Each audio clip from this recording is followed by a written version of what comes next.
143 you had, I didn't hear any, but I'd had just like we did. Tu dis que si les élections, ça changeait vraiment la vie. Il y a un bout de temps, mon colon, que voter, ça serait interdit.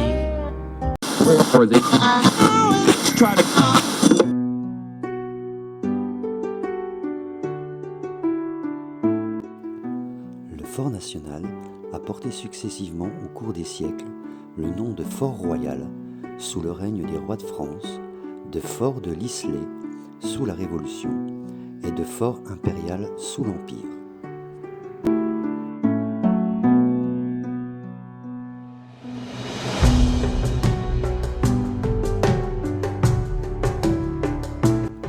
La construction du fort date de 1689.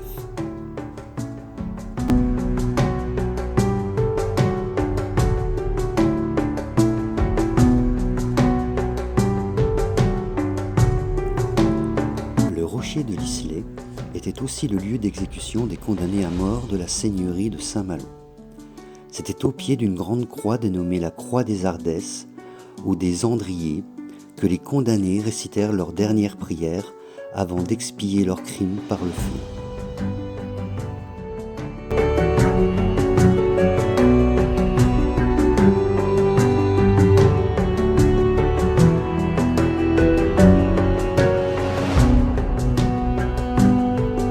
À la fin du XVIIe siècle, Louis XIV prend conscience de l'importance stratégique de Saint-Malo et charge Sébastien Leprest de Vauban, le grand ingénieur militaire, d'activer et d'intensifier les travaux de défense de la cité corsaire.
Superficie d'environ 4000 m², le fort apporte 23 canons à la défense de la cité corsaire.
citerne du fort, d'une contenance de plus de 50 000 litres, assurait les besoins d'une garnison importante.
C'est ici qu'étaient entreposées les réserves de poudre et de munitions. Spacieux, et l'obscurité est totale. L'aération est parfaite grâce à 2 chicanes. L'ouverture de la première qui laisse passer l'air mais pas la lumière, et la seconde qui a la face à l'est. Aucune possibilité d'évasion sous nos pieds. Le roc. Des murs de 3 à 5 mètres d'épaisseur et de maçonnerie. Cette grille en fer forgé, ornée de fleurs de lys d'époque, bien sûr verrouillée. Et enfin, cette lourde porte pleine.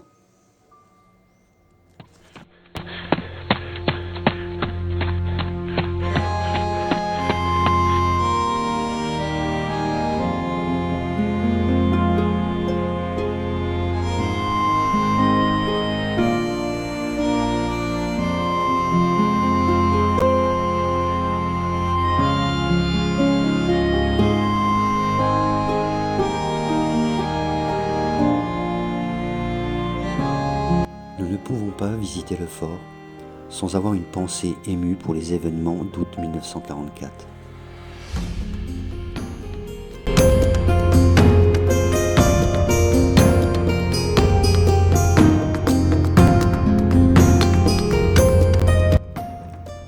Ma caméra ne pourra jamais vous montrer toute la beauté de ce lieu. Alors si un jour vous passez par là, si vous passez par les remparts de Saint-Malo, je ne peux que vous conseiller de venir visiter ce fort chargé d'histoire, entouré d'eau. Et vous serez à coup sûr, comme je l'ai été, émerveillé.